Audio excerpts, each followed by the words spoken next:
Java exception handling. Java exceptions. So you understood the concepts. So let me shortly revise what we have done. So basically, we have seen the types of errors. There's syntax error. There is a logical errors. And apart from this, there are some errors which occurs at a runtime. So that are basically system generated. They are neither a syntax error or nor a logical errors. For example, that we are trying to accessing the index which is not available. It giving some other errors and the null pointer exception. If we are calculating a length of the null strings, that is also the errors. And if you divide any number by with zero, so that is also arithmetic exception, division by zero. Okay. So these are error occurs. So occurring error is not a problem, but the problem is when the error occurs, all further lines are get stuck. Even though they are not get executed, system will be get crashed. And to handle such a kind of an error in exception handling, there is a provisions.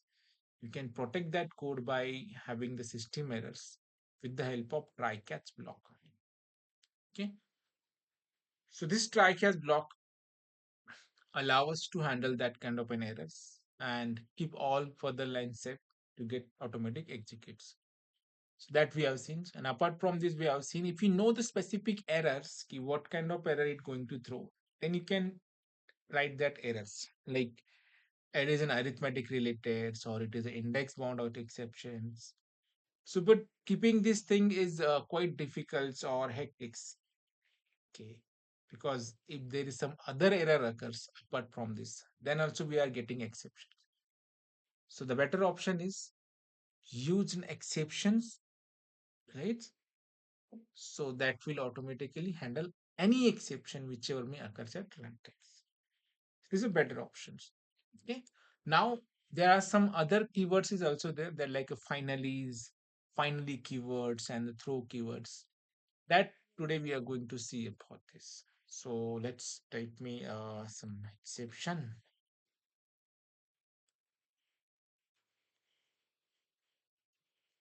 In main class only we are going to write the programs. See, there is some no situations when to use a finally keywords. So let's understand. So basically, finally is the things. The definition of finally is finally always get executed. Finally always get execute. Its meaning, why it is needed, and why it is implemented. That also we are going to understand. So what do you mean by the finally always get executed? Just assume that there is a situation, or in reality, in our company, what we have to do, we need to maintain a log.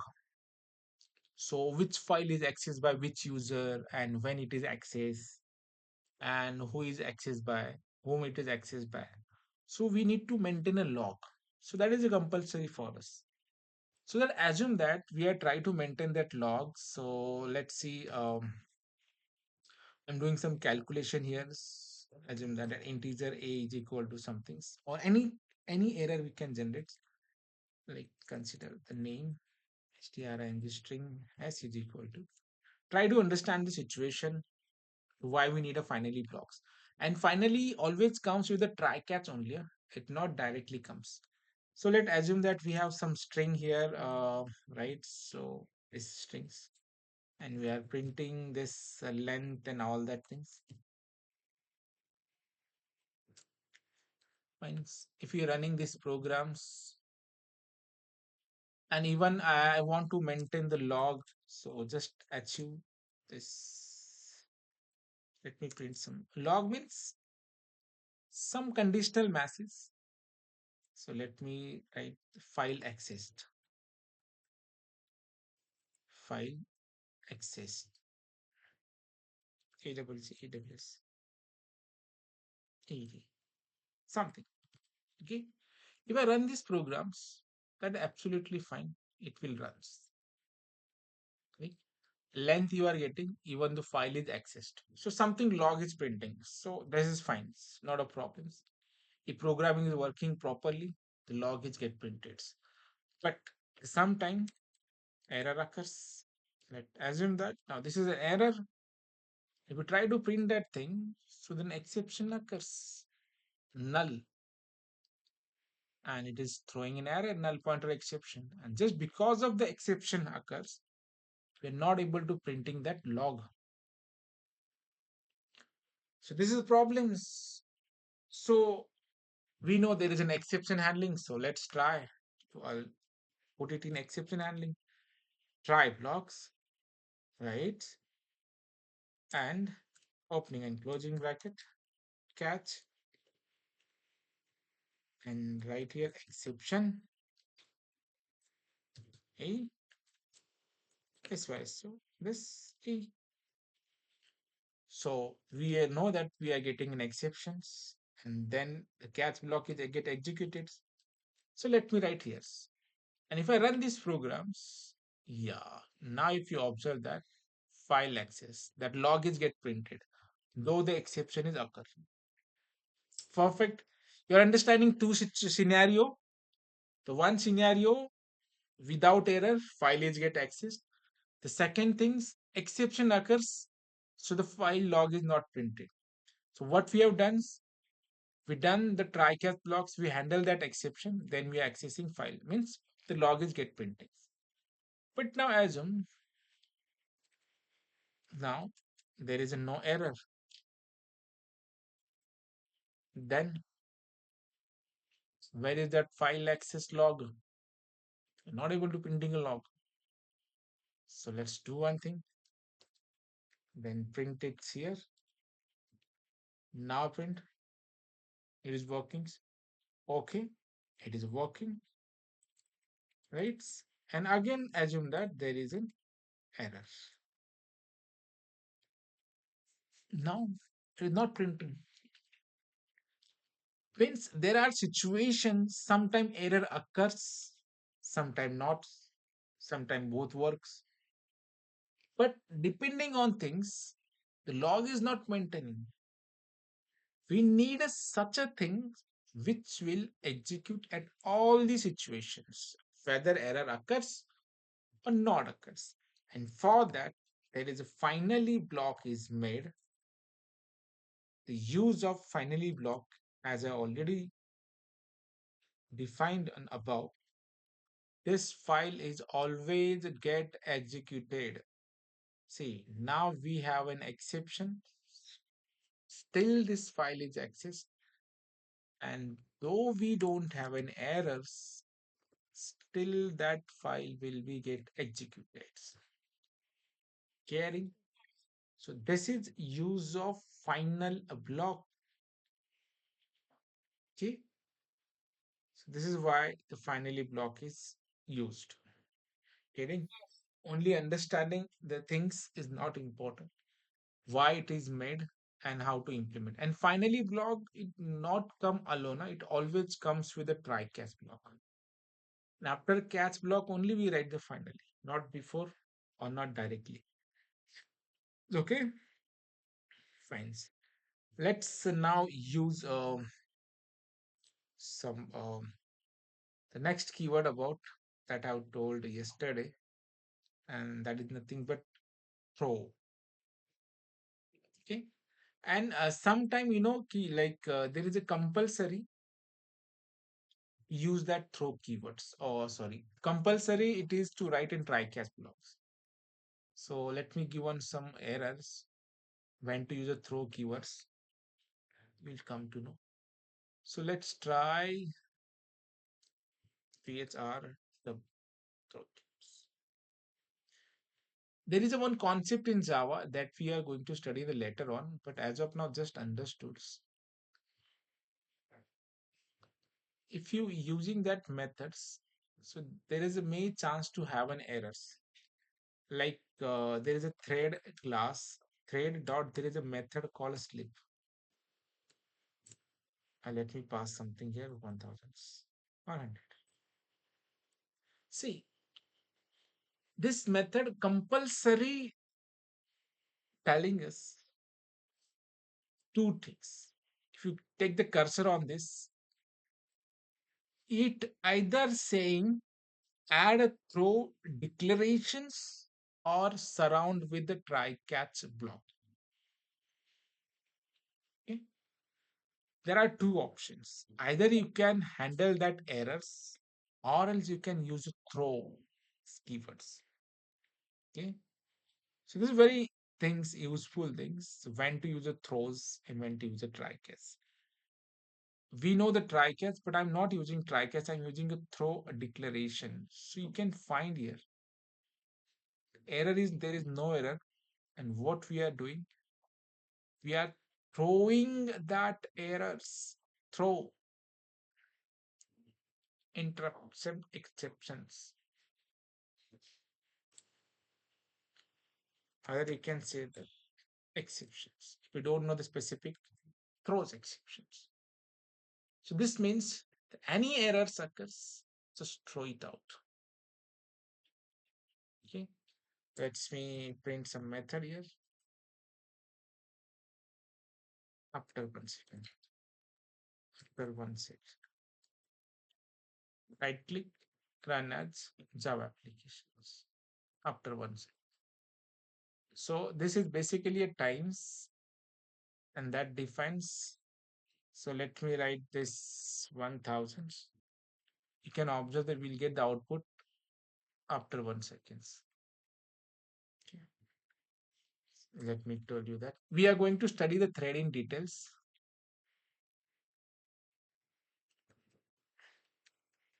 See, wait 1 second after that. So let me add some time, extra time here. So you'll come to know for wait 4 second. One, two, three, four. Now, okay. So this is not about the timing. I'm just introducing the telling about the throws keywords. Okay. If you not write this throws exceptions, so it will there are two options. Either you can use the try catch block, or if you don't want to try catch block, just use a throws. Okay. So then there is a things comes and when to use a throws and when to use a try catch. So whenever there is a need to print that error, use what try catch blocks. But whenever there is no need, okay, we just want to execute our code. Doesn't matter okay, what error is occurs. So we are throwing all the errors. At that time, use throws keyword. Understood?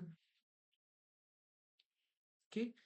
But depending on situation, there is a thread concept. Only we want to, wait for sometimes. So that there is no need to handle that error specifically. So at that time, you can just throws that exception, whether error occurs or not occurs. Even though the same thing also we can do here as well. Let's try it. So instead of writing this try, but we are using a finally though we catch is compulsory for us. We need to use a cam. Yes. Okay. So there are throw is a keywords, throws. Okay. So you're getting now there is one more keyword and that keyword is nothing but a throw. There is no S for this, only a throw keywords. Okay. So that also we can implement. The throw keyword is used for basically custom exception or user generated exceptions. User defined exception. Yesterday we have done that is user defined message like this. That we can generate our own error as well. Okay. So let's me create some simple class here. Let's try to execute the class trw. Okay. So assume that I am writing here method something method is age validate wide age val So assume that that is a parameterized functions a. So what I want to do, if the age is, it is a, if it is less than, like, less than 18, okay, at that time I want to throw, throw, throw, okay, exceptions. I want to throw one exception. Which exceptions? Depending on us. Throw new, let's assume invalid age. Invalid age.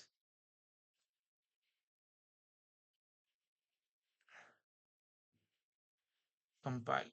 Semicolons. Okay. Throw new exception. New keyword is important. Right here message.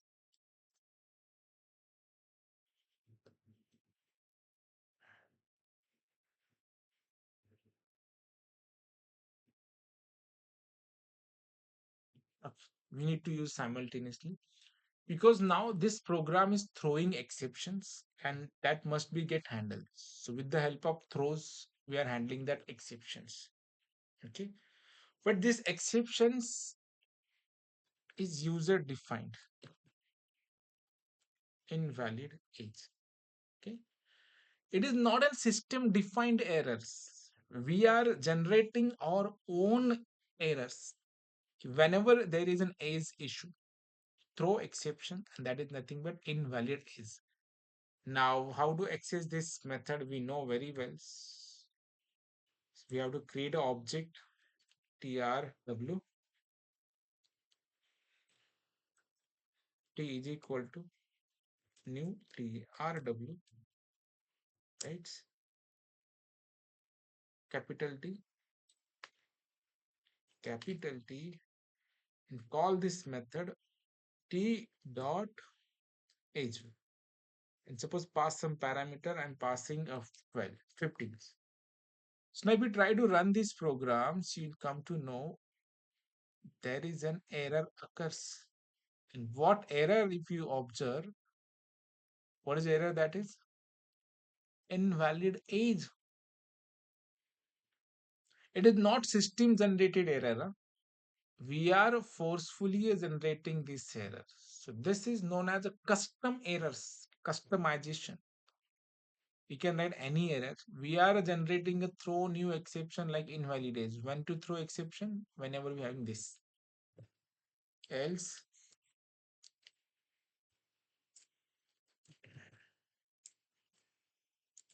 let age equal to plus a.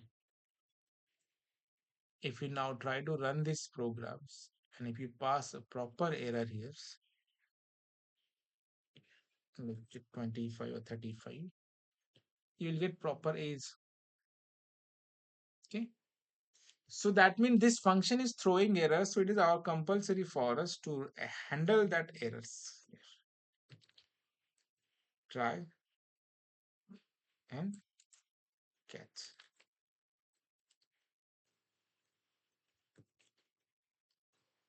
Exception E, print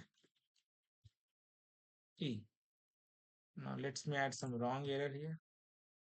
So it will print a proper error message. That is exception. What kind of exception it is? Invalid age exception. Okay.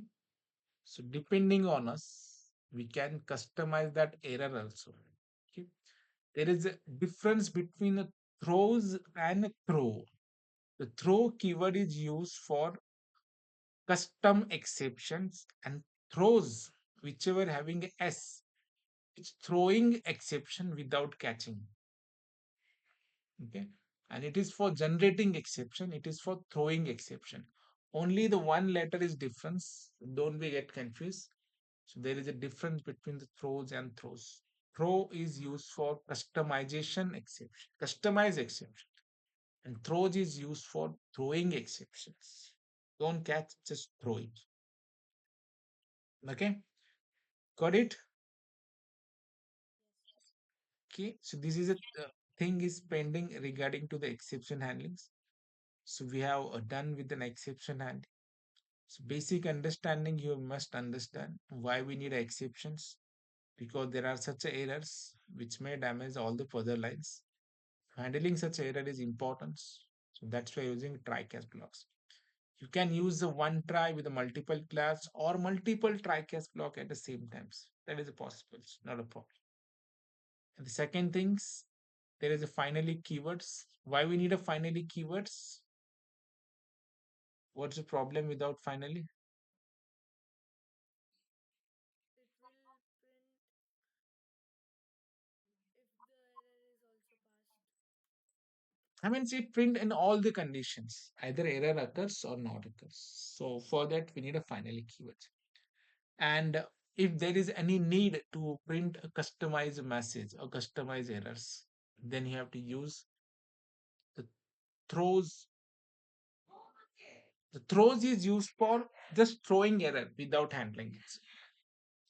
And sometimes we need to generate a custom errors. So that time you can use throw errors. So I will give you one programs. Means it's a task. Okay, we'll check it by tomorrow, or maybe have some anything. So the task is you have to accept a number. Okay, if it is a number is a negative numbers, so you have to throw an exceptions, number exception, negative number exceptions. You have to write such a function which will accept only a positive number. By chance, is there any negative number? It will throw negative number exceptions. Understood the question? Yes, sir. Like, and we are doing one function that is age validating. You have to write one function that is number validating. If the number is a negative, you have to throw exception that is number is a negative, or else you have to accept that numbers. Okay. Fine. So I will give this all the programs. So we have done the exception, and in many times we are going to directly, indirectly use this exception handlings. Means all further programmings. Either we are with the, working with a thread or with the collections. Every time we need an exception. So this concept keep on revising, so that we can use in further program also. Fine. You understood exception? You have any doubts in that? You can No, ask. sir. Not a problems. Okay, I will share this all the programs and try to complete that task also. Okay, I will check it.